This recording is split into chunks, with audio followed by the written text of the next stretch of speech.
Bonjour tout le monde. Aujourd'hui, je vous prépare un sucre à la crème.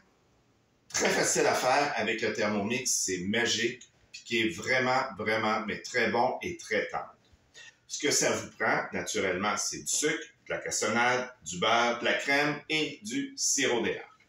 On va commencer à cuisiner. On va mettre dans le bol le sucre, la cassonade, le beurre. Tout a été préalablement pesé quand même. La crème.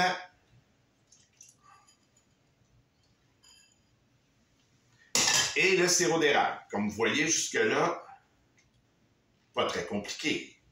On met tout dans le bol. On continue. On va faire mijoter le tout pendant 35 minutes à 120 degrés à la vitesse 3. Et voilà, c'est parti. Bon, il reste encore quelques minutes à la cuisson du sucre à la crème, mais pendant que la cuisson se fait, on prend un moule, on met du papier parchemin à l'intérieur ou on beurre un moule pour pouvoir le verser dedans. À la fin de la cuisson, ce qu'on va faire, on va prendre un peu avec une cuillère, un petit peu du sucre à la crème, on va le mettre dans l'eau froide pour voir s'il fait une bulle avec un petit filament. S'il fait la bulle avec le petit filament, à ce moment-là, le sucre à la crème, il est prêt. On continuera les étapes. Sinon, on rajoutera un 5 minutes de cuisson supplémentaire pour pouvoir arriver à faire ça. Il reste 10 secondes avant de pouvoir faire le test de la goutte dans l'eau. Si le sucre à la crème se dissout dans l'eau, c'est là qu'il faut rajouter un 5 minutes de cuisson. Voilà, cette période de cuisson-là est terminée. On va enlever le couvercle et on va prendre un petit peu de sucre à la crème qu'on va faire tomber dans l'eau froide.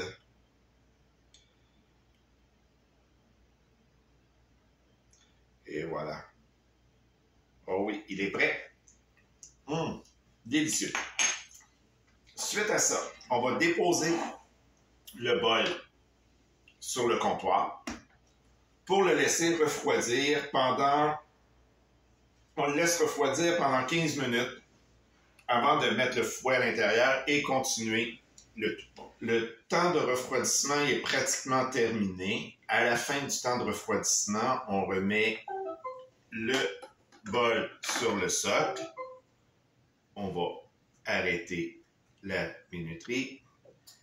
Et là, on insère le fouet dans le bol.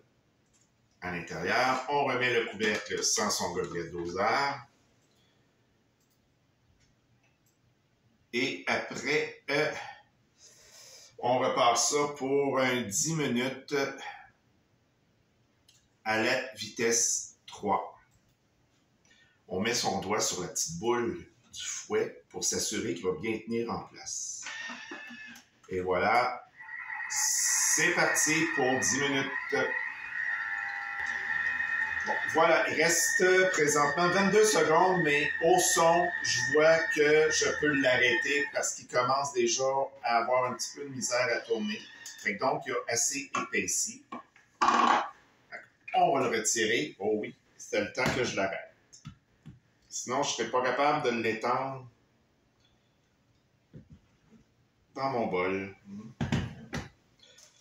On l'étend bien comme il faut à l'intérieur du moule en tenant le papier. Il a fallu que je le laisse peut-être une minute de moins de fouettage parce qu'il est un petit peu dur à étendre, mais il est quand même moelleux. Voilà ce que ça donne. On va le laisser tiédir pour après ça le mettre au réfrigérateur pendant quelques heures. Présentement, ça va être un petit peu long avant que je puisse le couper. Fait que donc, je vous souhaite un bon appétit, une bonne dégustation et je vous mets une photo en même temps de quand il va être coupé en morceaux. Merci beaucoup et à la prochaine. Au revoir.